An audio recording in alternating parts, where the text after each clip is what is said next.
आज हामी एउटा यस्तो कथाको कुरा गरौँ न जुन 2500 वर्षभन्दा पुरानो भए पनि आजको दिनमा पनि उत्तिकै सान्दर्भिक छ। यो कथा एक राजकुमारको हो जसले सबै सुखशयल त्यागेर बुद्ध अर्थात् जागृत व्यक्ति बन्ने अनौठो बाटो रोजे। तर सोच्नुस् त, एउटा राजकुमारले आफ्नो सुनको दरबार सबै सुखशयल आखिर किन छाड्छ होला? त्यो पनि दुःखको कारण खोज्नलाई? आउनुहोस्, यो अनौठो यात्राको पछाडिको कथा के रहेछ त्यो बुझौँ। यो कथाको सुरुवात हुन्छ एउटा यस्तो सुनौलो पिञ्जडाबाट। हो, सुनौलो पिञ्जडा, जहाँ एक राजकुमारलाई बाहिरी संसारको कुनै पनि दुःख, पीडा केही पनि थाहा नहोस् भनेर लुकाइएको थियो। उहाँको नाम थियो सिद्धार्थ गौतम। आजभन्दा लगभग 2560 वर्ष पहिले हाम्रो आफ्नै देश नेपालको लुम्बिनीमा एक राजा र रानीको छोराको रूपमा उहाँको जन्म भएको थियो। मतलब उहाँ त जन्मजात नै एक शासक बन्नका लागि तयार हुनुहुन्थ्यो। सिद्धार्थको जीवन भनौँ न दुईवटा बिल्कुलै फरक संसारमा बाँडिएको थियो। एकातिर थियो दरबारभित्रको संसार, जहाँ केवल विलासिता थियो, आनन्द थियो, कुनै दुःखको नामोनिशान थिएन। तर अर्कोतिर थियो बाहिरी संसारको कठोर वास्तविकता, रोग, बुढ्यौली र मृत्यु। अनि उहाँका पिताले जानी जानी उनलाई यो वास्तविकताबाट टाढा राखेका थिए। तर सत्यलाई कत्तिन्जेल पर्खालले छेक्न सक्छ र होइन?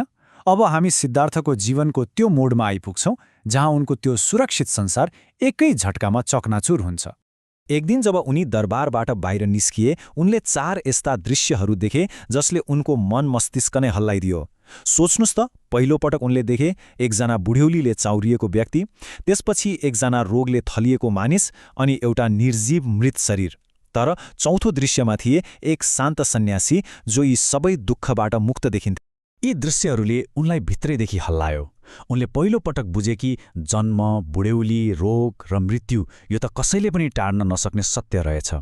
अनि उनको मनमा एउटै प्रश्नले डेरा जमायो, आखिर यो दुःखबाट मुक्ति कसरी पाउन सकिन्छ? अनि हो, यही एउटा प्रश्नको जवाफ खोज्न उनले आफ्नो दरबार, आफ्नो परिवार, आफ्नो विलासी जीवन सबै कुरा त्यागेर एउटा कठिन यात्रामा निस्किए। ज्ञान प्राप्तिको बाटोमा सत्यको खोजी त्यति सजिलो थिएन। उनले दरबार छोडे, ठूला ठूला गुरुहरूसँग पढे, तर चित्त बुझेन। त्यसपछि उनले शरीरलाई चरम कष्ट दिएर कठोर तपस्या पनि गरे। तर उनले के बुझे भने आफैलाई दुःख दिएर दुःखको अन्त्य हुँदैन रहेछ। अन्ततः उनले दुवै अतिवादलाई त्यागेर मध्यम मार्ग अपनाए अनि यही बाटोले उनलाई ज्ञानको एकदमै नजिक पुर्यायो। त्यसो भए के हो त यो मध्यम मार्ग भनेको? एकदमै सरल भाषामा भन्नुपर्दा यो न त अत्यधिक भोगविलासको बाटो हो, न त शरीरलाई नै सुकाउने कठोर तपस्याको। यो त दुई अतिहरूको बीचमा एउटा सन्तुलन खोज्ने कला हो। यही मध्यम मार्ग अपनाएर उनी बोधगयामा रहेको बोधि वृक्षमुनि गहिरो ध्यानमा बसे। त्यहाँ उनले दुःखको प्रकृति र त्यसको समाधानबारे गहिरो चिन्तन गरे र अन्ततः ज्ञान प्राप्त गरे। हो, त्यही क्षणदेखि सिद्धार्थ गौतम बुद्ध बने, अर्थात् जागृत व्यक्ति। ज्ञान प्राप्त गरिसकेपछि बुद्धले आफूले पाएको सत्यलाई आफूमा मात्र सीमित राखेनन्, उनी संसारसँग बाँड्न निस्किए। अनि उनको सम्पूर्ण शिक्षाको आधार भनेको यही 4 आर्य सत्यमा टिकेको छ। ओहो, उनले पत्ता लगाएको त्यो गहिरो सत्यलाई जम्मा 4वटा आधारभूत सिद्धान्तमा बाँड्न सकिन्छ। यी 4 सत्यले भनौँ न मानव जीवनको दुःखको निदान र त्यसको उपचारको एउटा पूरा नक्सा नै तयार पार्छन्। बुद्धको शिक्षालाई एक कुशल डाक्टरको निदानसँग तुलना गर्न सकिन्छ। पहिलो, उनले रोगको पहिचान गरे, जीवनमा दुःख छ। दोस्रो, उनले रोगको कारण पत्ता लगाए, हाम्रो कहिल्यै नसकिने इच्छा, तृष्णा र मोह।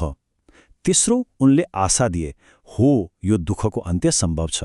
र चौथो, उनले उपचार बताए, त्यो अन्त्यसम्म पुग्ने एउटा स्पष्ट बाटो पनि छ। अनि त्यो चौथो आर्य सत्यमा भनिएको बाटो हो, त्यही बाटो हो अष्टाङ्गिक मार्ग। यो दुःखको अन्त्य गर्ने एक व्यावहारिक, प्र्याक्टिकल गाइड हो। यो मार्गमा 8वटा पक्षहरू छन् र सबै एक आपसमा जोडिएका छन्।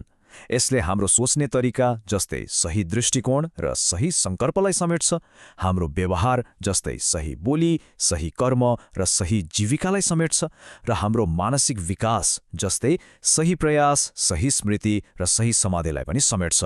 भनेपछि यो केवल नियमहरूको सूची मात्रै होइन, यो त जीवन जिउने एउटा समग्र तरिका हो। सिद्धार्थले पाएको ज्ञान त्यो बोधि वृक्षमुनि मात्रै सीमित रहेन।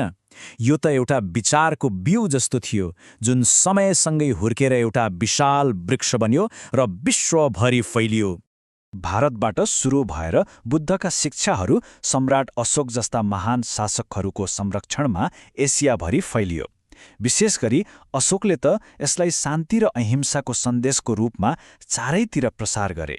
समय बित्दै जाँदा बौद्ध धर्मले विभिन्न संस्कृतिहरूसँग अन्तर्क्रिया गर्यो र यसका विभिन्न हाँगाहरू पनि विकसित भए। जस्तै श्रीलङ्का र दक्षिण पूर्वी एसियामा थेरवाद, चीन र जापानतिर महायान र तिब्बतको हिमाली क्षेत्रहरूमा वज्रयानले आफ्नो जरा फैलायो।